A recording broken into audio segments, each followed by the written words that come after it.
প্রশ্ন ছিল সে প্রশ্নের উত্তর মিলল আজ।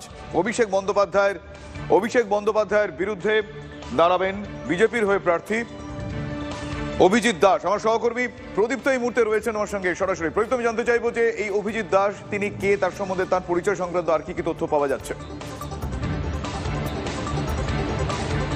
দেখো, অভিজিৎ দাস এই মুহূর্তে রাজ্য বিজেপির ইলেকশন ম্যানেজমেন্টের কো কনভেনার হিসাবে তিনি মূলত কাজ করছেন এবং তিনি একসময় ডায়মন্ড হারবার যে সাংগঠনিক জেলা রয়েছে বিজেপির, তার সভাপতি হিসাবে কাজ করেছেন এবং ডায়মন্ড হারবারকে গত কয়েক বছর ধরে তার উপরে বারবার আক্রমণ হয়েছে, এরকমটা বিভিন্ন সময় বিজেপির তরফ থেকে অভিযোগ করা হয়েছে এবং স্থানীয় স্তরে যথেষ্ট লড়াকু নেতা অভিজিৎ দাস, তিনি সেভাবেই পরিচিত। ফলে বিজেপি নেতৃত্ব কোথাও মনে করছেন যে ডায়মন্ড হারবারের বুকে অভিষেক বন্দ্যোপাধ্যায়ের বিরুদ্ধে প্রতিদ্বন্দ্বিতার ক্ষেত্রে এই অভিজিৎ দাস ববি যথেষ্ট ভালো ফল করবে, যথেষ্ট লড়াই দিতে পারবে। তার কারণ ডায়মন্ড হারবারের প্রতিটা মাটি তার চেনা এবং একেবারে নিচু তলা থেকে সংগঠন করতে করতে তিনি উঠে এসেছেন এবং দীর্ঘদিন ধরেই তিনি ওই এলাকার রাজনীতির পাশাপাশি এই মুহূর্তে গোটা রাজ্যের ক্ষেত্রে দলের যে ইলেকশন ম্যানেজমেন্ট টিম রয়েছে সেই ম্যানেজমেন্ট টিমের গুরুত্বপূর্ণ ভূমিকা নেন। এবং এই ভোট পর্বে আমরা দেখেছিলাম যে ডায়মন্ড হারবারের ক্ষেত্রে যে ধরনের অভিযোগ সামনে বিজেপি নিয়ে আসছিল তার পিছন থেকে একটা নেপথ্যে কিন্তু এই অভিজিৎ দাসের ভূমিকা ছিল। সেটা অভিষেক বন্দ্যোপাধ্যায়ের ফ্লেক্স হোর্ডিং এমসিসি ভায়োলেশনের পর সেখানে থেকে যাওয়ার প্রসঙ্গ যেমন ভাবে সামনে আসে, তেমন ডায়মন্ড হারবারে একাধিক যে বিজেপির নেতৃত্ব তারা সেখানে নিয়মিত লড়াই করেছেন, তার পিছনেই অভিজিৎ দাসের একটা বড় ভূমিকা রয়েছে। এবং সেই অভিজিৎ দাস ববি যার উপরে আস্থা রাখলো বিজেপি এবং দীর্ঘদিনের টানাপোড়েনের শেষে অবশেষে ডায়মন্ড হারবার কেন্দ্রের জন্য প্রার্থী ঘোষণা করলো বিজেপি।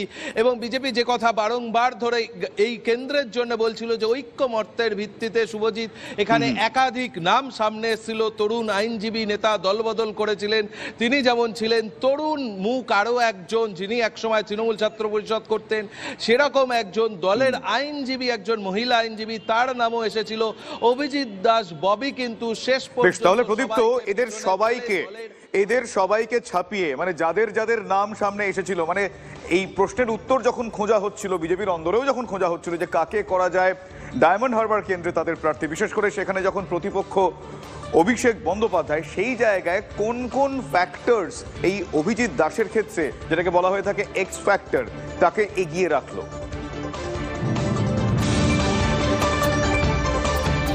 আর দেখো, তাকে এগিয়ে রাখার পিছনে মূল কাজটা করে গিয়েছেন যে অভিজিৎ দাস ওই ডায়মন্ড হারবারের মাটিটা খুব ভালোভাবে চেনেন। দীর্ঘদিন ধরে তিনি রাজনীতির সঙ্গে জড়িত। ডায়মন্ড হারবারকে একসময় তিনি সাংগঠনিক জেলার নেতৃত্ব দিয়েছিলেন দীর্ঘদিন ধরে এই মুহূর্তে ইলেকশন ম্যানেজমেন্টের ফলে, এবং তিনি মূলত ডায়মন্ড হারবার অঞ্চলেরই রাজনীতিটা তিনি করেছেন দীর্ঘদিন। ফলে সেই জায়গা থেকে দলের যে কোথায় শক্ত জমি রয়েছে, কোথায় দুর্বলতা রয়েছে, দলের কর্মীরা এরকম একজনকেই চাই ছিলেন যিনি ওই এলাকাকে চিনবেন, ওই এলাকায় বুঝবেন, কোনো বহিরাগত নয়। ফলে সেই জায়গা থেকেই বিজেপি নেতৃত্ব এই অভিজিৎ দাসের ওপরে আস্থা রেখেছেন এবং তিনি কতটা লড়াই দিতে পারবেন হয়তো সেটা সময় বলবে, কিন্তু সেখানে বিজেপি নেতৃত্বেরও নজর রয়েছে। এবং এই অভিজিৎ দাস তিনি যে কথা বলে থাকেন যে এই তৃণমূল জমানায় বারবার তাকে আক্রান্ত হতে হয়েছে, এমন আক্রান্ত তাকে হতে হয়েছে যে এখনো তিনি ঠিক মতো ভাবে চলতে পারেন না, তার পা আক্রান্ত হয়, তৃণমূলের হাতে তিনি আক্রান্ত হয়। এই অভিযোগ কিন্তু বারংবার সামনে এসে, ফলে সেই লড়াকু অভিজিৎ দাস ওরফে ববি, তার ওপরই বিজেপি নেতৃত্ব আস্থা রেখেছেন। স্থানীয় নেতা বলেই কিন্তু তার উপরে বেশি আস্থা। প্রদীপ্ত, তোমাকে আমি একটু থামাচ্ছি, তোমার কাছে আমি আবারও আসছি। এই মুহূর্তে আমার সঙ্গে টেলিফোন লাইনে রয়েছেন তৃণমূল কংগ্রেস মুখপাত্র শান্তনু সেন। শান্তনু, দীর্ঘদিন ধরে আপনারা বলে আসছিলেন যে যে কোনো কারণেই হোক বিজেপি ডায়মন্ড হারবার কেন্দ্রে প্রার্থী দিতে পারছে না, অবশেষে প্রার্থীর নাম ঘোষণা করা হয়েছে অভিজিৎ দাস। এবং তার ক্ষেত্রে যেটা জানা যাচ্ছে, তিনি ডায়মন্ড হারবারকে হাতের তালুর মতো চেনেন, সেখানে তার খুব ভালো প্রসার রয়েছে। ফলে সেই জায়গা থেকে কিভাবে দেখছেন এই প্রার্থীকে?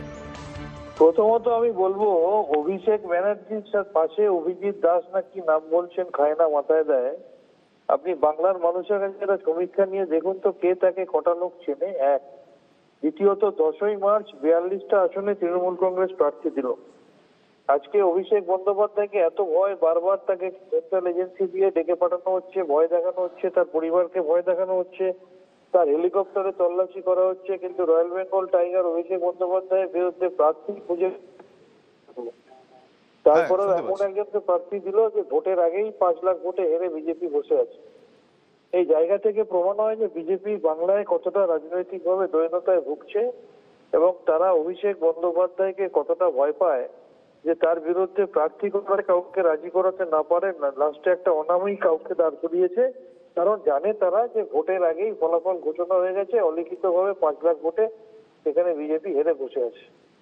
অনেক ধন্যবাদ আপনার প্রতিক্রিয়ার জন্য শান্তনুবাবু। আমি কথা বলছিলাম এই মুহূর্তে তৃণমূল কংগ্রেস মুখপাত্র শান্তনু সেনের সঙ্গে, এবং তাদের তরফ থেকে তৃণমূল কংগ্রেসের মুখপাত্র তিনি জানালেন যে অভিষেক বন্দ্যোপাধ্যায়কে ভয় পেয়ে গিয়ে কোনো রকম প্রার্থীর নাম ঘোষণা করেছে বিজেপি, এমনটাই তাদের মতামত। আমি আরো একবার আমার সহকর্মী প্রদীপ্তর কাছে যাব। প্রদীপ্ত, এই অভিজিৎ দাসকে অভিষেক বন্দ্যোপাধ্যায়ের বিপক্ষে সেই অর্থে খুব একটা গুরুত্ব দিতে নারাজ, কারণ শান্তনু সেন এইমাত্র তাই বললেন, এবং শুধু তাই নয়, তিনি এটাও বললেন যে প্রার্থী ঘোষণার সঙ্গে সঙ্গে বিজেপি 5 লাখ ভোটে হেরে রয়েছেন বলে তারা মনে করছেন, ফলে খুব একটা গুরুত্ব তারা দিচ্ছেন না। তার কারণ তারা স্পষ্টতই বলছেন যে অভিজিৎ দাসকে কজন চেনে, কিন্তু তিনি তো তুমি যেরকম বলছিলে ডায়মন্ড হারবারকে হাতে তালুর মতন চেনেন, তাহলে সেক্ষেত্রে কতটা টাফ হলো তার জন্য?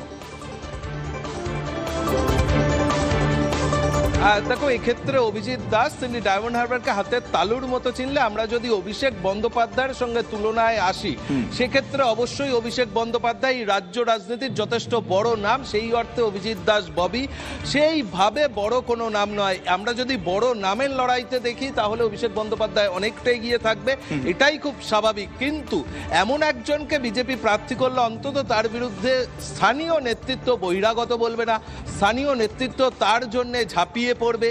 সেই জায়গা থেকেই হয়তো বিজেপি নেতৃত্ব এই অভিজিৎ দাসের ওপরে তারা আস্থা রাখলেন। তার কারণ এর পাশাপাশি যে নামগুলো আসছিল তারা সকলেই কিন্তু ডায়মন্ড হারবারের বাইরের বাসিন্দা, ফলে সেই জায়গা থেকে বিজেপি নেতৃত্ব মনে করেছেন এমন একজনকে ওখানে প্রার্থী করা হোক যিনি ওই মাটিটা চিনবেন, যিনি এলাকায় দীর্ঘদিন ধরে রাজনীতিটা করেছেন, ডায়মন্ড হারবারের একদা সাংগঠনিক জেলার দায়িত্বে ছিলেন। এই মুহূর্তে ইলেকশন প্রদীপ্ত, আরো একবার থামাচ্ছি তোমাকে। এই মুহূর্তে আমার সঙ্গে বিজেপি মুখপাত্র জগন্নাথ চট্টোপাধ্যায় রয়েছেন টেলিফোন লাইনে। জগন্নাথ বাবু, আমি স্টুডিও থেকে শুভজিৎ কথা বলছি। আপনার কাছে জানতে চাইবো যে বিষয়টা খুব সরাসরি ভাবে যে হেভিওয়েট অভিষেক বন্দ্যোপাধ্যায়ের বিরুদ্ধে অভিজিৎ দাস স্থানীয় একজন বিজেপি নেতা, তিনি প্রার্থী হলেন।